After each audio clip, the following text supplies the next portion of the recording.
আপনাকে আমাকে দুনিয়াবি সমস্ত কাজ থেকে ফারাক করে পবিত্র জুমার দিনে জুমার নামাজের উদ্দেশ্যে আমাদেরকে জুমার মসজিদে আসার এবং বসার মতো তৌফিক দান করেছেন। এই জন্য সকলেই দিল থেকে শুকরিয়া জ্ঞাপন করছি, সকলেই বলছি আলহামদুলিল্লাহ। অতঃপর লক্ষ কোটি দরুদ আর সালাম বর্ষিত হোক সেই মহামানবের উপরে, যে মহামানবের ভালোবাসায় রব্বে করিম আসমান জমিন চন্দ্র সূর্য নক্ষত্র গাছপালা তরুলতা খাল বিল নদী নালা দিয়ে এ মায়ার ভুবনটাকে এত সুন্দর করে সাজিয়েছেন। যে মহামানবের ভালোবাসায় এ কুল কায়নাতের সমস্ত মখলুকাত গুলো দরুদ আর সালাম প্রেরণ করে থাকেন।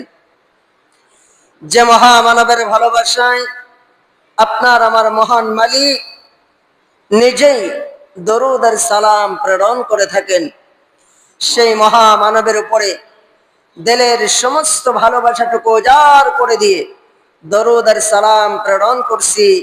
সকলেই বলছি সাল্লাল্লাহু আলাইহি ওয়াসাল্লাম। সম্মানিত মুআজ্জাজ মুহতারাম, আল্লাহ পাক রব্বুল আলামিন নিশ্চয়ই নিশ্চয়ই নিশ্চয়ই অবশ্যই আমাদেরকে ভালোবাসেন, মহাব্বত করেন, নেক নজরে তাকিয়েছেন। বিধায় আমরা জুমার নামাজের উদ্দেশ্যে জুমার মসজিদ আসতে পেরেছি, ঠিক কিনা? অনেক কপাল পোড়া আছে যারা এখনো বাড়িতে বসে আছে, কোনো কাজ নাই, অযথা বসে আছে, নদীর পাড়ে বসে বসে গল্প করতেছে, বাজারে দোকানে বসে বসে গল্প করতেছে। আমি তাদেরকে আমার ভাষায় বলি, শুনতে একটু খারাপ লাগলেও আমি তাদেরকে আমার ভাষায় বলি, তারা কপাল পোড়া। তাদের থেকে কপাল পোড়া আর কেউ হতে পারে না যারা নাকি নিজের রবের ডাকে সাড়া না দিয়ে দুনিয়ার কাজের ভিতরে লিপ্ত থাকে। এর থেকে বড় কপাল পোড়া আর কি হতে পারে? যে নিজে আমাকে যে সৃষ্টি করেছে, যে লালন করতেছে, যে পালন করতেছে, যে আমাকে পরিচালনা করতেছে, যার রহমত ব্যতীত আমি একটা সেকেন্ড দুনিয়ায় বাঁচতে পারবো না, সে আমাকে ডাকতেছে। আর আমি তার ডাকটাকে অপেক্ষা করে বাড়িতে অযথা বসে আছি, নদীর পাড়ে বসে বসে গল্প করতেছি, কৃষি কাজ নিয়ে ব্যস্ত আছি, দোকানে বসে বসে গল্প করতেছি। তা আমার চোখে, আমার দেমাগে এর থেকে বড় কপাল পোড়া আমি দুনিয়ার জমিনে আর দ্বিতীয়টা দেখি না। তো এই জন্য আল্লাহ পাক রব্বুল আলামিন তারা নামাজ আদায় না করতে করতে তাদের কলবের ভিতরে এমন মোহর আটকে দিয়েছেন যে তার জীবন থেকে একটা জুমা চলে যাচ্ছে, একটা ওয়াক্ত চলে যাচ্ছে, এটার বিন্দু পরিমাণ আফসোস বা আঘাত তার দিলের ভিতরে আসর করে না, লাগে না। যেরকম আঘাত সাহাবা আজমাইন, খোলাফায়ে রাশিদিন, তাবে তাবিঈন, আইম্মায়ে মুজতাহিদিন তাদের দিলের ভিতরে লাগতো। একটা ওয়াক্ত নামাজ যদি জামাত ছুটে যাইতো তো তারা এমন আফসোস তাদের ভিতরে জাগ্রত হতো যে আফসোস রাখার জায়গা না পেয়ে অনেকে স্ট্রোক করত, অনেকে জ্ঞান হারিয়ে ফেলতো, বেহুশ হয়ে যাইতো। হায় হায়, আমার কি হলো, একটা ওয়াক্ত নামাজের জামাত আমার কাছ থেকে ছুটে গেল। কিন্তু আমাদের ভিতরে কোনো আফসোস লাগে না। কেন? আমার মালিককে তো চিনতে পারি নাই। তো এই জন্যে আমরা যারা নামাজের সময় দুনিয়াবি কাজ নিয়ে বিভিন্ন কাজের ভিতরে ব্যস্ত থাকি, আমাদের দিলটাকে একটু পরিষ্কার করার চেষ্টা করি। আল্লাহ পাকের ডাকে সাড়া দিয়ে আল্লাহ পাকের ঘরে এসে আল্লাহ পাকের কুদরতি পায়ে সেজদা দেওয়ার অভ্যাসটুকু একটু জারি করি ইনশাআল্লাহ। আমাদের আলোচ্যের বিষয় চলতেছিল ধারাবাহিক আলোচনা কোরবানি নিয়ে। যেহেতু আমাদের এলাকার ভিতরে কোরবানিটা একটু কম, সেহেতু আমি একটু আরো 2 সপ্তাহ আগে থেকে কোরবানির আলোচনাটা শুরু করেছি, যাতে মানুষে বুঝতে পারে। লাস্টের 1 জুমায় বা 2 জুমায় বোঝায় শেষ করা যায় না। লাস্টের জুমা তো যাবে শুধু কোরবানির মাসালা বলতে যায়, যে আমি কোরবানি কিভাবে করব, কোন পদ্ধতিতে করব, গোশতগুলো কিভাবে বন্টন করব, এই মাসালার উপরে শুধু 1 জুমা চলে যাবে। তো আমাদের কোরবানির লাভ, কোরবানির ইতিহাস সম্পর্কে বলার জন্য আমি আরো 2 সপ্তাহ আগে থেকে ধারাবাহিক আলোচনা শুরু করেছি। তো আমাদের এই সপ্তাহের যে আলোচনা, আমরা ধারাবাহিক আলোচনা শুরু করব। আসলে আল্লাহ পাক রব্বুল আলামিন এই কোরবানি কবে থেকে আমাদের কাছে নাজিল করেছেন, দান করেছেন। কোরবানি শব্দের অর্থ হচ্ছে উৎসর্গ করা বা নিকটবর্তী হওয়া। 2টা শব্দই আসে। একটা হচ্ছে নিজের সম্পদকে মালিকের রাস্তায় উৎসর্গ করা, দ্বিতীয় অর্থ হচ্ছে আল্লাহর নিকটবর্তী হওয়া, আল্লাহর নৈকট্য লাভ করা। এটা হচ্ছে কোরবানি। এই কোরবানি আল্লাহ পাক রব্বুল আলামিন দুনিয়ার জমিনে এর হুকুমটা দিয়েছেন বাবা আদম আলাইহিস সালাতু ওয়াস সালামের সন্তানদের থেকে শুরু করে এই কোরবানির হুকুমটা আল্লাহ পাক রব্বুল আলামিন চালু করেছেন। আমরা অনেকেই জানি যে হয়তো ইসমাইল আলাইহিস সালাতু ওয়াস সালামের কোরবানি দিয়ে, তার জবাই করা দিয়ে কোরবানি শুরু হয়েছে। না, কোরবানির ইতিহাস হচ্ছে আপনার আমার আদি পিতা বাবা আদম আলাইহিস সালাতু ওয়াস সালামের জামানা থেকে এই কোরবানির সিলসিলা চালু আছে। তবে তখনকার কোরবানির মাধ্যমটা ছিল ভিন্ন, তরিকাটা ছিল ভিন্ন। কেমন?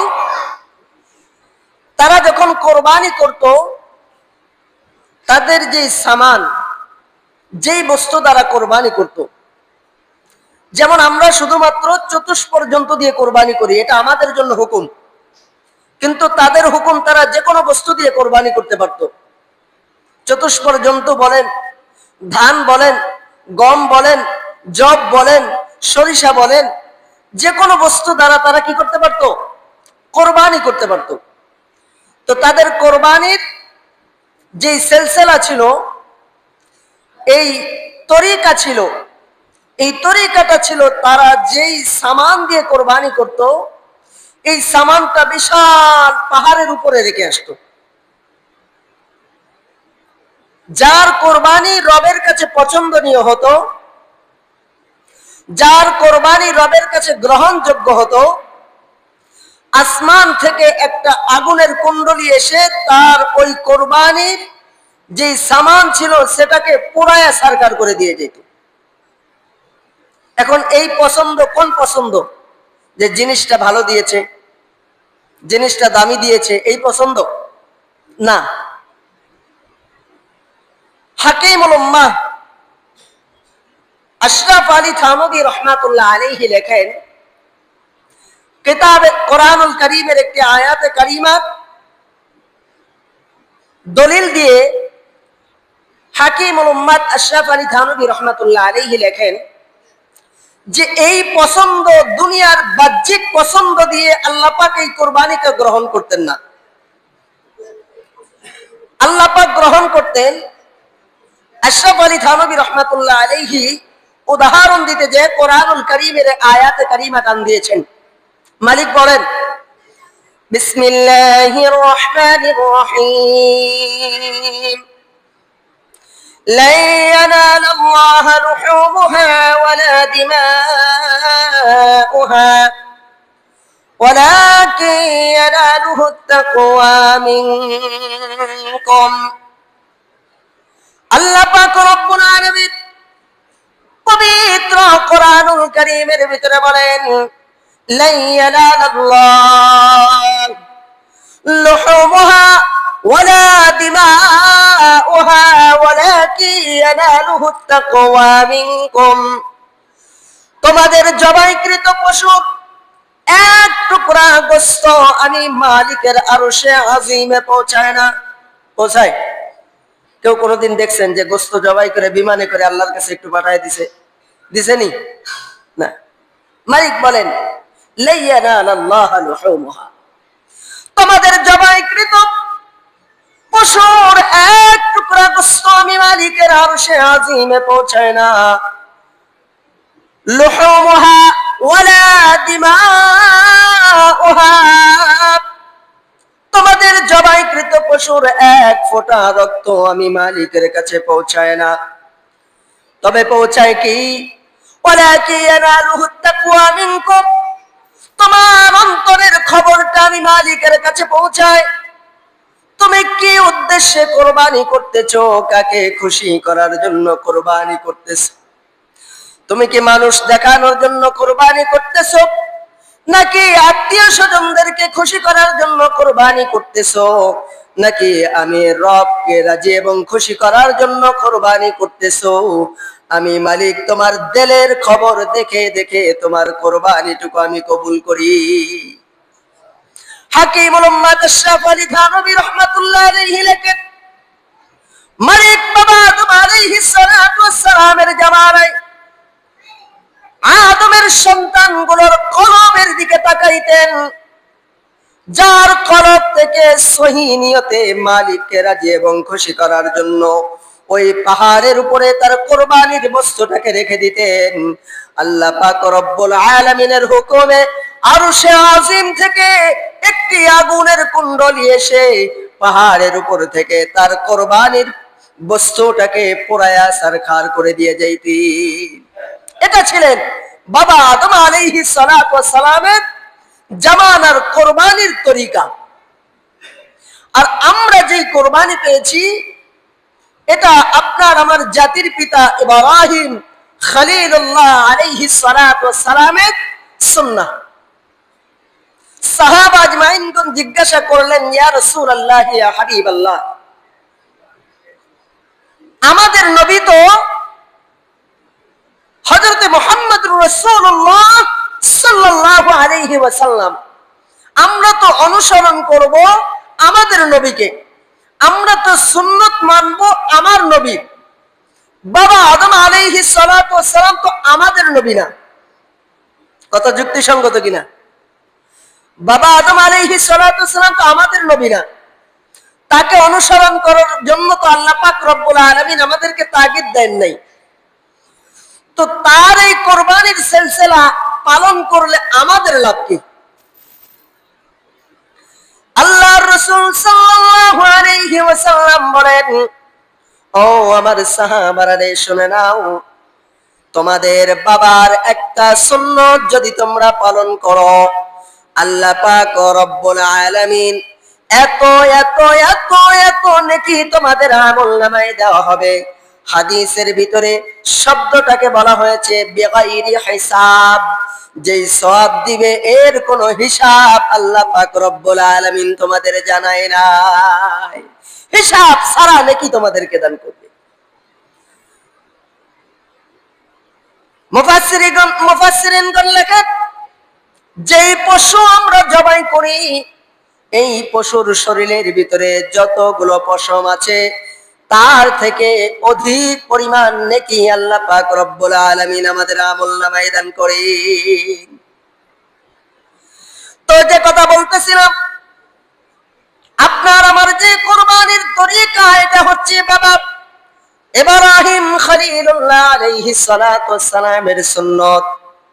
এই ইব্রাহিম আলাইহিস সালাতু ওয়াস সালামকে, যাকে আল্লাহ পাক রব্বুল আলামিন জাতির পিতা বানিয়েছেন, আল্লাহ পাক রব্বুল আলামিন বাবা আদম আলাইহিস সালাতু ওয়াস সালাম থেকে নিয়ে শুরু করে ঈসা রূহুল্লাহ আলাইহিস সালাতু ওয়াস সালাম পর্যন্ত যত নবী রাসূলগণ দুনিয়ায় পাঠিয়েছেন, সব থেকে কঠিনতম পরীক্ষা আল্লাহ পাক রব্বুল আলামিন আপনার আমার জাতির পিতা ইব্রাহিম আলাইহিস সালাতু ওয়াস সালামকে নিয়েছে। কিন্তু বড় আনন্দের বিষয়, আল্লাহ পাক রব্বুল আলামিন যত বড় পরীক্ষা করেছেন, প্রতিটা পরীক্ষায় আপনার আমার জাতির পিতা ইব্রাহিম খলিলুল্লাহ আলাইহিস সালাতু ওয়াস সালাম 100 নাম্বার পেয়ে উত্তীর্ণ হয়েছে। ইনি হচ্ছে আমাদের জাতির পিতা ইব্রাহিম খলিলুল্লাহ আলাইহিস সালাতু ওয়াস সালাম। আল্লাহর রাসূল সাল্লাল্লাহু আলাইহি ওয়াসাল্লাম বলেন, তোমাদের জীবন বিধান আল্লাহ পাক রব্বুল আলামিন আমার হাতে দিয়েছেন। তোমাদের জীবন পরিচালনার রাস্তা আল্লাহ পাক রব্বুল আলামিন আমাকে দেখানোর জন্য বলেছেন। কিন্তু প্রকৃতপক্ষে কোন সন্তান যদি তার বাবার চরিত্রে চরিত্রবান হতে পারে, কোন সন্তান যদি তার বাবার আখলাকে আখলাকবান হতে পারে, যদি কোন সন্তান তার বাবার শিক্ষায় শিক্ষিত হতে পারে, আমাদের সমাজের ভিতরে সেই সন্তানটাকে বলা হয় সুসন্তান।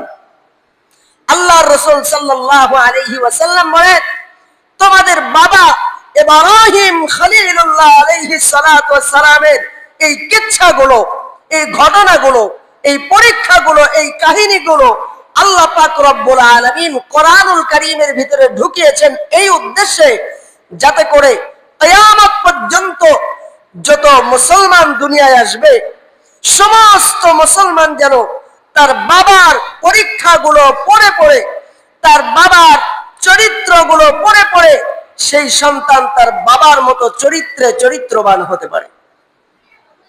বাবার কাছ থেকে যেন শিক্ষা নিতে পারে যে আমরা মুসলমান জাতি, আমার যে জাতির পিতা ছিল, এই পিতার আখলাক কেমন ছিল, এই পিতার চরিত্র কেমন ছিল, এই পিতার ওঠা বসা কেমন ছিল, এই পিতা কোন রাস্তা দিয়ে চলতো, এই রাস্তাগুলো যেন মুসলমান জানতে পারে, বুঝতে পারে, শিখতে পারে।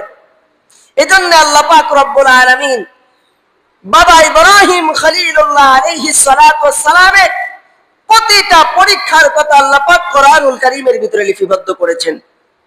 যেমন ইব্রাহিম খলিলুল্লাহ আলাইহিস সালাতু ওয়াস সালাম তার বয়স যখন 90 থেকে 100 কোটার ভিতরে, 90 এবং 100 এই দশকের ভিতরে যার বয়স, এই বৃদ্ধ বয়স পর্যন্ত আল্লাহ পাক রব্বুল আলামিন তাকে কোনো সন্তান আদি দেন নাই। কোন সন্তানের মুখ সে দেখতে পায় নাই, কোন সন্তানের কাছ থেকে বাবা ডাকটি শুনতে পায় নাই। এই 90 থেকে 100 বছর বয়সের এই দশকে যায় রব্বে কারীমের কাছে হাত তুলেছেন। বাবা ইব্রাহিম আলাইহিস সালাতু ওয়াস সালাম গভীর রজনীতে মালিকের কাছে ডাক দিয়ে বলেন, রব্বি হাবলি মিনাস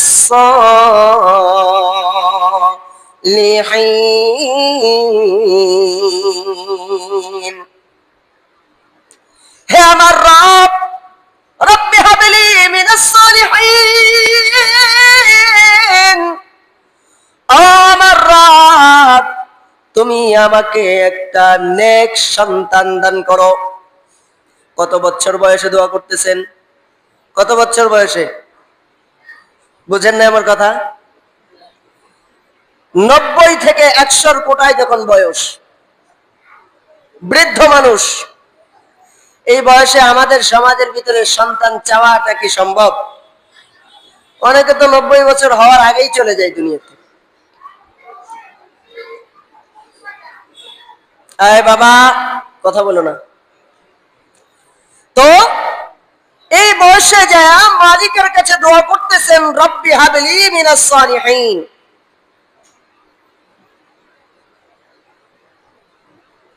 হযরত আশরাফ আলী থানভী রাহমাতুল্লাহ আলাইহি বলেন, রবের কাছে এই কথাটুকু এত পছন্দনীয় হয়েছেন, রবের কাছে রব্বি হাবলি মিনাস সালিহিন বলতে দেরি হয়েছে, রব্বে কারীম এই কথাটুকু কোরআনুল কারীমের ভিতরে ঢোকাইতে দেরি করে নাই। কেন কেন কেন? কিয়ামত পর্যন্ত জানানেওয়ালা মুসলমানগুলো এখান থেকে শিক্ষা গ্রহণ করতে পারে। বলতে পারেন, হুজুর এখানে আবার কি শিক্ষা? অদস্ত এখানেই তো মূল শিক্ষাটা গ্রহণ করতে হবে। আপনার আমার বাবা ইব্রাহিম আলাইহিস সালাতু ওয়াস সালাম 90 বছর পর্যন্ত বিচলিত হন নাই, ধৈর্য হারা হন নাই। কিন্তু দুঃখজনক হলেও সত্য, সমাজের বাস্তব চিত্র, বিবাহের পরে 5 বছর যাইতে না যাইতে কত পীরের দরবারে যায় সন্তান চাওয়ার জন্য সেজদায় পড়ে যায়, এটা গুণে শেষ করা যাবে না। আছে কিনা আমাদের সমাজে? আছে কিনা? বিবাহ করছি 5 বছর, 7 বছর, 10 বছর হইতে পারি নাই, ধৈর্য হারা হয়ে বিচলিত হয়ে কত দরবারে যায় সেজদা করছে, কত দরবারে মান্নত করছে, কত ফকিরের কাছে যায় যে তাবিজ কবজ নিছে, এর কোনো গুণে শেষ করা যাবে না। কিন্তু সন্তান দেওয়ার মালিক কে? কে? পীরে দিতে পারে। আমার শায়েখ, মুর্শিদ, ফকির, ডাক্তার, কবিরাজ, তো এখন বলতেছি কিন্তু অন্তরে অন্তরে আছে, ঘিওর অমুক পীরের কাছে গেলে ছেলে সন্তান হয়। হাসতেছেন আপনারা? এই পেঁচার কান্দার ভিতরে আমি 50 জনকে দেখাইতে পারবো যারা ওপেন আমার সামনে এসে বলে অমুক পীরের কাছে গেলেই ছেলে সন্তান হয়। আমারে অফার দেয়, কয় হুজুর আপনার 3 মেয়ে, অমুক পীরের কাছে যান, ছেলে হবে গ্যারান্টি।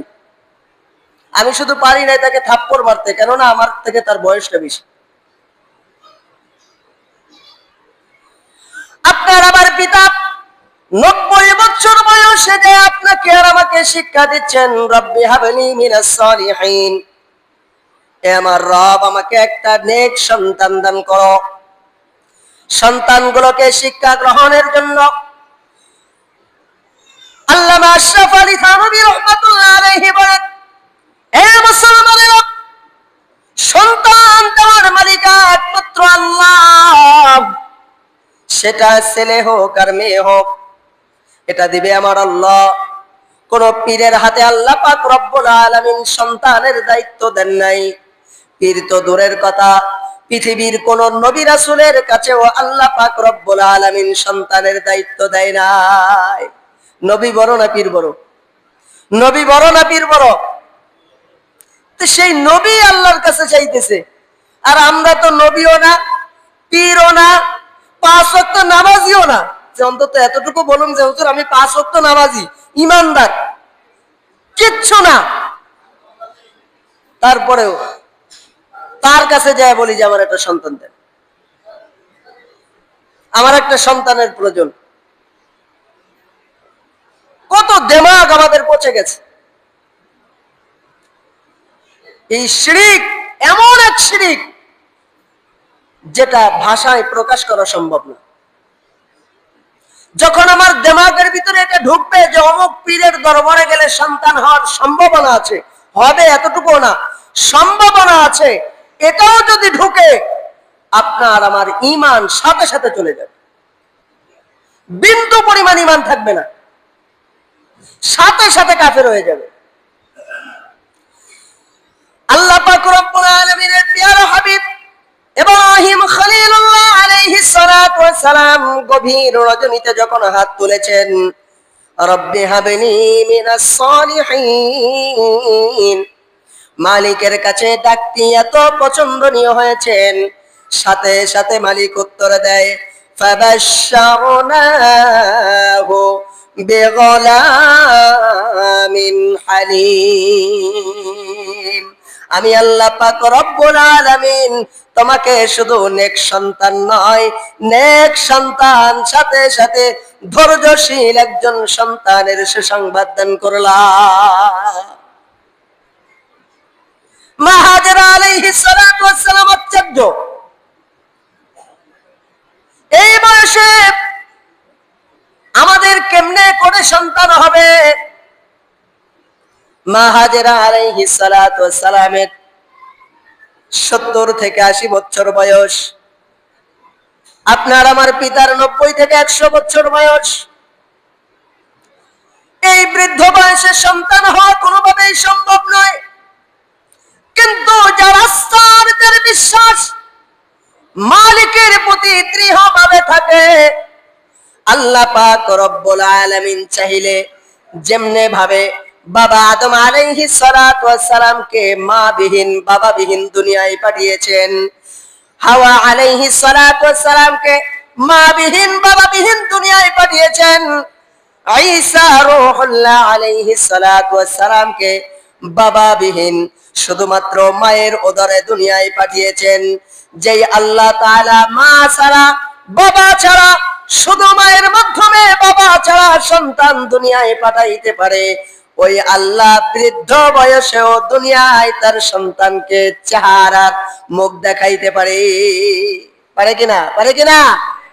আল্লাহ পাক রব্বুল আলামিন সাথে সাথে ইব্রাহিম খলিলুল্লাহ আলাইহিস সালাতু ওয়াস সালামকে সুসংবাদ দিয়ে দিলেন, ফাবাশশারনাহু বিগুলামিন হালিম। ইব্রাহিম আলাইহিস সালাতু ওয়াস সালামের দোয়ার পরে আল্লাহ পাক রব্বুল আলামিন তাকে সুসংবাদ দান করলেন।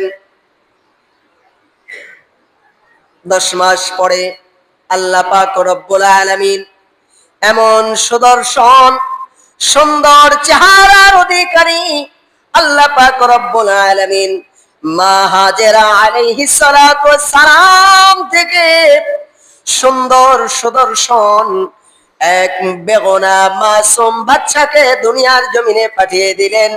তার নাম হচ্ছে হযরতে ইসমাঈল আলাইহিস সালাতু ওয়াস সালাম। ইসমাঈল আলাইহিস সালাতু ওয়াস সালাম দুনিয়ায় জন্মগ্রহণ করলেন। বাবা সন্তানের চেহারা দেখলেন, সন্তানকে কোলে নিলেন, আনন্দ ফুর্তি করতেছেন।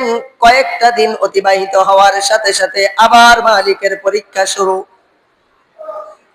পরীক্ষা শেষ হয় নাই, 90 বছর পর্যন্ত সন্তান না দিয়ে পরীক্ষা করেছেন। আবার সন্তান দিয়ে ভালোবাসা আর মহব্বত, বাবা সন্তানের প্রেম আর ভালোবাসা যখন মাত্র গভীর হতে চলেছে, তখন আবার মালিকের পরীক্ষা শুরু হয়ে গেছে। রব্বে করিম গভীর রজনীতে স্বপ্ন যুগে বাবা ইব্রাহিম খলিলুল্লাহ আলাইহিস সালাতু ওয়াস সালামকে ডাক দিয়ে বলেন, ও ইব্রাহিম, বাবার সন্তানের যেই প্রেম আর ভালোবাসা গভীর হয়ে যাচ্ছে, এটা আর করা সম্ভব নয়। বাবা আর সন্তান পৃথক হয়ে যাও, মা এবং সন্তানকে তোমার থেকে বনবাসে পাঠিয়ে দাও। কত বড় পরীক্ষা! যেই সন্তান, যেই বাবা 90 বছর 100 বছর পর্যন্ত কোন সন্তানের চেহারাই দেখে নাই, সন্তানের মুখ থেকে বাবা ডাকতে শুনতে পায় নাই, এই বাবা সন্তানটাকে মাত্র কয়েকটা দিন লালন পালন করলেন, তার ভিতরে আবার পরীক্ষা শুরু। আমি শুরুতেই বলেছি, আপনার আমার জাতির পিতা ইব্রাহিম খলিলুল্লাহ আলাইহিস সালাতু ওয়াস সালামকে যতগুলো পরীক্ষা মালিক করেছেন, প্রতিটা পরীক্ষায় 100তে 100 পেয়ে মালিকের কাছে উত্তীর্ণ হয়েছে। ইব্রাহিম আলাইহিস সালাতু ওয়াস সালাম বিন্দু পরিমাণ দেরি না করে, মালিকের কাছে বিন্দু পরিমাণ কোন রিফলে প্রশ্ন না করে, সাথে সাথে হাজেরা আলাইহিস সালাতু ওয়াস সালাম এবং ইসমাঈল আলাইহিস সালাতু ওয়াস সালামকে বাড়ি থেকে নিয়া ওই দূরে নির্জন এক স্থানে, যেখানে কোনো মানুষের বসবাস নাই, জনমানবহীন এক এলাকার ভিতরে, যেখানে কোনো মানুষ নাই, যেখানে কোনো বাড়িঘর নাই, যেখানে কোনো খাবারের ব্যবস্থা নাই, কোনো বাবির পানির ব্যবস্থা নাই, এমন এক নির্জন স্থানে, সাফা এবং মারওয়া 2 পাহাড়ের মধ্যবর্তী স্থানে আপনার আমার জাতির পিতা ইব্রাহিম খলিলুল্লাহ আলাইহিস সালাতু ওয়াস সালাম তার সন্তান এবং স্ত্রীকে রেখে চলে আসতেছেন। সাথে সামান্য কিছু শুকনা খাবার এবং সামান্য একটু পানি। যে পানি দিয়েছেন, এই পানি 2-1 দিনের বেশি চলতে পারবে না। মা হাজেরা আলাইহিস সালাতু ওয়াস সালাম পিছ থেকে ডাক দিয়ে বললেন, ওগো আমার স্বামী, আমি জানতে চাই, এমন এক নির্জন স্থানে আমাদেরকে রেখে যাচ্ছেন, যে স্থানে কোনো মানুষ নাই, কোনো বাড়ি নাই, কোনো ঘর নাই, খাবারের কোনো ব্যবস্থা নাই, পানির কোনো ব্যবস্থা নাই, এমন এক স্থানে আমাদেরকে রেখে যাচ্ছেন। আমরা কি খাবো, কেমনে চলবো, এটা আমার দিমাগে কোনো চিন্তা নাই। তবে আমি এতটুকু জানতে চাই যে এটা আপনার ইচ্ছায় করতেছেন নাকি আপনার রবের হুকুমে করতেছেন। আমি শুধু এতটুকু জানতে চাই যে এটা কি আপনার ইচ্ছায় আমাদেরকে রেখে যাচ্ছেন নাকি আপনার রবের ইচ্ছায় আমাদেরকে রেখে যাচ্ছে। ইব্রাহিম আলাইহিস সালাতু ওয়াস সালাম বিন্দু পরিমাণ কথা না বাড়িয়ে ছোট্ট করে প্রশ্নের জবাব দিলেন। ইব্রাহিম যেই রবের গোলাম, এই রবের হুকুম ব্যতীত ইব্রাহিম কোনো কাজ করে না। মা হাজেরা আলাইহিস সালাতু ওয়াস সালাম কে আর বুঝতে বাকি নাই যে এটা রবের হুকুম। এজন্যই ইব্রাহিম খলিলুল্লাহ আলাইহিস সালাতু ওয়াস সালাম আমাদেরকে বনবাসে দিয়ে যাচ্ছে। নিশ্চয়ই যে রব বনবাসের ব্যবস্থা করেছেন, ওই রবই আমাদের রিজিকের ব্যবস্থা করবে। যেমন নবী তেমন তার স্ত্রী, নবীর যেমন বিশ্বাস আর আস্থা দৃঢ়, তার স্ত্রীরও বিশ্বাস আর আস্থা তেমনি দৃঢ়। আমাদেরও বিশ্বাস আর আস্থা যদি দৃঢ় রাখতে পারি যে আমার মালিকের তরফ থেকে হবে, আমার জীবনে যা কিছু হবে আমার মালিকের তরফ থেকেই হবে, এই বিশ্বাস আর এই আস্থা যখন ঢুকাইতে পারবো, তখন আজান হইলে আর আমাকে দোকানে আটকায় রাখতে পারবে না। আজান হয়ে যাওয়ার পরে চকে আর আমাকে আটকায় রাখতে পারবে না। আজান হয়ে যাওয়ার পরে চায়ের দোকানের বন্ধু বান্ধবের আড্ডা আমাকে আর আটকায় রাখতে পারবে না। এজন্য এই বিশ্বাস আগে অন্তরের ভিতরে ঢুকাইতে হবে যে আমার জীবনে যা কিছু হচ্ছে এবং আগামীতে যা কিছু হবে সব কিছু আমার মালিকের তরফ থেকে হবে। আল্লাহ পাক রব্বুল আলামিন এই বিশ্বাস আর এই আস্থা আমাদের কলবের ভিতরে ঢোকানোর তৌফিক দান করেন। সকলে বলি আমিন। আমরা আগামী সপ্তাহে এই সাফা মারওয়ার মাঝখানে যেখানে বাবা ইব্রাহিম আলাইহিস সালাতু ওয়াস সালাম তার সন্তান এবং স্ত্রীকে রেখে গেছেন, এখান থেকে আগামী সপ্তাহে আমরা আলোচনা শুরু করব ইনশাআল্লাহ। আমরা সামনে আর মাত্র 3টা সপ্তাহ পাবো, সামনে আর মাত্র 3টা সপ্তাহ পাবো। আগামী 23 তারিখ এবং 30 তারিখ, সম্ভবত 4 তারিখ, এই 3টা সপ্তাহ আমরা সামনে পাইতেছি। এই 3 সপ্তাহের 2 সপ্তাহ কোরবানির ইতিহাস এবং কোরবানির ফাজাইল, কোরবানি করলে লাভ কি না করলে ক্ষতি কি, এই 2 সপ্তাহে আমরা শেষ করব। এবং তৃতীয় সপ্তাহ অর্থাৎ ঈদের আগের জুমা আমরা শুধু মাসআলা নিয়ে কথা বলবো যে কোরবানি আমরা কিভাবে দিব, কোন পদ্ধতিতে দেব, আমরা গোশগুলো কিভাবে বিতরণ করব, কিভাবে দিলে আমাদের সুন্নত তরিকায় কোরবানি হবে। আমরা কোরবানির ফরজ, ওয়াজিব, সুন্নাত, মুস্তাহাব গুলো আমরা লাস্টের জুমায় আলোচনা করব, যাতে করে আমাদের কোরবানিটা আমরা সহিভাবে দিতে পারি ইনশাআল্লাহ। আল্লাহ তাআলা আমাদেরকে সে তৌফিক দান করেন। সকলে বলি আল্লাহুম্মা আমিন। আমাদের যে যুবকরা আসছেন, এসএসসি পরীক্ষার্থী কেউ আসছেন এবছর যারা পরীক্ষা দিচ্ছেন? আছো? কয়জন আছো? আমাদের পেচারকান্দা থেকে কয়জন আছে? 3 জন। 3 জন আছো তোমরা? 3 জন, যে 3 জন আছো, 2 জন আসছো, আরেকজন আসে নাই। এই 3 জন আসরের নামাজে আমার সাথে সাক্ষাৎ করবা, ঠিক আছে? এবং পোড়া ঘিওর উপজেলার যারা এসএসসি পরীক্ষার্থী আছে আমরা তাদেরকে নিয়ে একটা পরামর্শ করতেছি। তো তোমাদের জন্য হয়তো একটা সুসংবাদ আসতে পারে। আগামীকাল পোড়া ঘিওর উপজেলায় যারা এসএসসি পরীক্ষা দিচ্ছে তারা একত্রিত হবে। এজন্য হয়তো আগামীকাল তোমাদেরও যাওয়া লাগতে পারে। আসরের পরে আমার সাথে সাক্ষাৎ করবে। হ্যাঁ, আল্লাহ পাক রব্বুল আলামিন আমাদের সকলকে সকল কথাগুলো আমল করার তৌফিক দান করেন। সকলে বলি আল্লাহুম্মা আমিন। যারা সুন্নত পড়েননি 4 রাকাত কাবলা জুমা সুন্নত পড়েন।